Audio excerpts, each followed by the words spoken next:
嗱，講到一德路嘅話咧，相信唔少老廣州都唔陌生噶啦嚇。咁啊，而家尤其咧挨近年尾啦，咁好多街坊要辦年貨噶啦喎嚇，買啲海味啊，買啲賀年糖果啊，買啲新年裝飾品㗎嚇，喺嗰度咧都執齊咁滯㗎啦。咁但係一德路嘅故事嘅話，你又知道幾多咧？嗱，我哋今晚去到嗰度啦，聽下關於一德路嘅故事咧。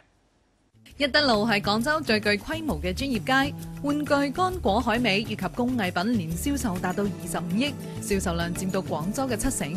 雖然一德路喺全國都非常之聞名，但係知道佢前世今生嘅人卻並唔多噃。係咪有個人嘅姓啊？個名啊？個一德啊？一德路啊？字面上可能跟道德有關吧。其實一德路係民國初期為咗擴大廣州城而開闢出嚟嘅一條公路嚟㗎。一德路啊！以前就廣州嘅南城牆嚟嘅，明清時候啊有間叫做一德學社，咁所以咧以後就叫做一德路。19世紀末、20世紀初，唔少南洋華僑翻嚟經商，喺一德路起咗廣州最早嘅騎樓，從此一德路就成為咗蔬菜、瓜果、海味嘅集散地啦。而家一德路上邊嘅果菜街就係最好嘅見證。民國初期咧，呢度就係一個好多嘅碼頭，個船舶咧就經呢度上落，所以南洋啊好多嗰啲海味啊、鹹魚啊就喺呢度上落，所以好早咧就喺呢度起咗騎樓一條街啦。除咗專業街之外，一德路上仲有一個響當當嘅招牌，就係廣州人稱為石室嘅聖心大教堂啦。一座中國最大嘅哥德式教堂，模仿聞名於世嘅巴黎聖母院建造，由法國工程師設計，喺香港九龍採作石塊，然後用帆船運到廣州，從打磨石塊到吊裝都係手工操作完成㗎。而喺聖心大教堂誕生之前，嗰度仲曾經係嶺南地區最高府衙兩廣總督府。第二次鴉片戰爭嘅時候，英法聯軍嘅軍艦闖入珠江，炮擊廣州城，將位於城南、距離珠江邊唔遠嘅兩廣總督署夷為咗平地。兩廣總督署炸平咗之後呢，法國嘅傳教士啊就睇中咗呢塊地，佢話要起個法國天主堂。咁但係當時啊，兩廣總督唔同意，咁佢法國嘅軍隊司令啊就揾咗恭親王奕欣出面，向佢施壓啊！你唔批准我咧，我就要戒嚴咁。咁於是恭親王奕欣啊，就同法國啊簽訂咗協議。收尾經過咸豐皇帝批准咧，就俾咗呢塊地佢。雖然而家嘅一德路已經被玩具精品佔據咗半壁江山，但係乾貨海味依然穩居重要地位，係廣州歷史最悠久嘅乾貨海味專業街。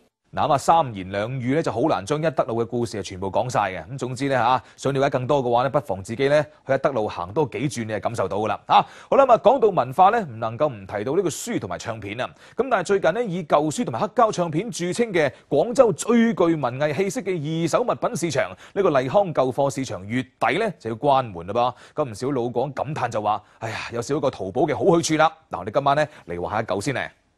喺荔灣路78號緊鄰陳家祠嘅呢個舊貨市場，特首見到有唔少商家已經關門結業，成個市場只有10幾個檔口仍然喺度堅守。而喺呢間舊書檔入邊，檔主正喺度忙於整理打包。剛開始來的時候也沒什麼的時候，我們從到處拉客戶嘛，宣傳。現在我們基本上客戶做起來了，大家走了。好唔捨得咯，都走咗咁多年啦。行喺呢度嘅舊書檔，可以揾到以前出版嘅各種古舊圖書、圖片、字畫，以及係黑膠唱片。喺呢度，你唔單止可以低價買到呢啲富有歷史文化氣息嘅嘢，仲可以通過佢哋回憶起舊時嘅情懷。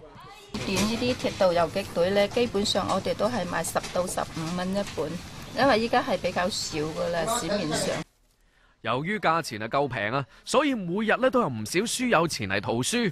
咁對於呢次舊書市場嘅搬遷，佢哋都感到非常唏噓啊！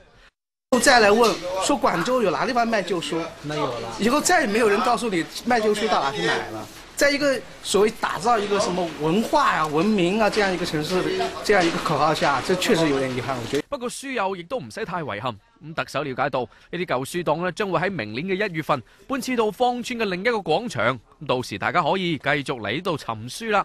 咁啊，最近好多街坊都話：哇，冬天到啦，天氣好凍啊咁樣啊。咁但係講真，你要真正感受下呢個冬天嘅感覺嘅話咧，東北咧係一個最好嘅選擇嚟啦。嗱，今晚特首同大家咧去翻次東北啊，感受下呢個北國冰天雪地裏邊食嘅文化咧。最動人嘅雪景，最好玩嘅遊戲，最意想唔到嘅美味，零下30度，最美冬天喺呢度。千里冰封，萬里雪飄，當整個大地籠罩喺和諧嘅銀白色調中，所有嘅一切都變得超凡脫俗。不過芬雷就話啦，睇景色係重要，不過填飽肚更加重要啊！呢度真係好凍啊！嗱，大家睇呢個用冰整嘅酒杯啊，仲有呢一張咧用冰嚟做個台喎。咁凍嘅天，當然要嚟翻一個冰火兩重天啦！開煲啦！喺冰台上面打邊爐，聽落真係夠晒特別啦！喺已經結咗冰嘅湖面上面，圍坐喺用冰雕刻成嘅台前面，食一煲熱辣辣嘅火鍋，真係別有一番風味嘅。除咗冰火鍋之外，嚟到東北梗係要食下呢度最出名嘅人參燉雞啦。大廚修師傅話，煲湯梗係廣東人最拿手啦。但係講到原料咯，一定係呢度先係最好食啊！水係長白山嘅冰泉水，人參係當地嘅林下參，營養豐富。就連雞都係散養喺叢林間嘅，食松子同蘑菇大嘅，從來都唔會餵養飼料。呢一煲湯一個字，正！哇！見到阿賓雷即係大啖咁食啊，仲成日同我話要減肥，真係忍唔住口咧，係嘛？好啦，而家越嚟越多嘅年輕人啊，中意過啲西方嘅節日啦。咁尤其咧，今日係呢個12月25號嘅西方聖誕節啦嚇，連我哋廣州嘅地鐵咧都為呢個節日咧即係更有氣氛，咁啊延長時間落班咁樣，咁方便啲街坊去逛街嘅。咁唔少商家更加係各自各精彩啦嚇，舉辦呢個活動咧炒熱氣氛咁樣。就好似琴晚嗱，呢個保利中環廣場咧就用一場呢個夜光芭蕾啊，為呢個西方嘅平安夜咧增添咗一份光影。嚟今晚睇睇嚟。雪白嘅舞裙，我攞嘅身姿伴隨住音樂翩翩起舞。優雅嘅舞者喺夜光芭蕾裙嘅襯托之下，身姿更顯得柔美而神秘。一曲舞罷，銀光閃閃嘅白雪從天而降。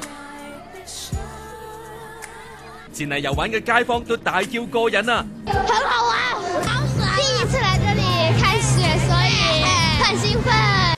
又有舞睇啊，又有雪睇，哇！即係咁樣咁特別嘅芭蕾舞嘅話，可以話真係夠晒有氣氛啊！咁啊，琴晚錯過啲街坊啊，唔使擔心嘅，今晚8點仲有得睇啊！嗱，感興趣咧，不妨到呢個環市東路嘅保利中環廣場一齊感受下啦嚇。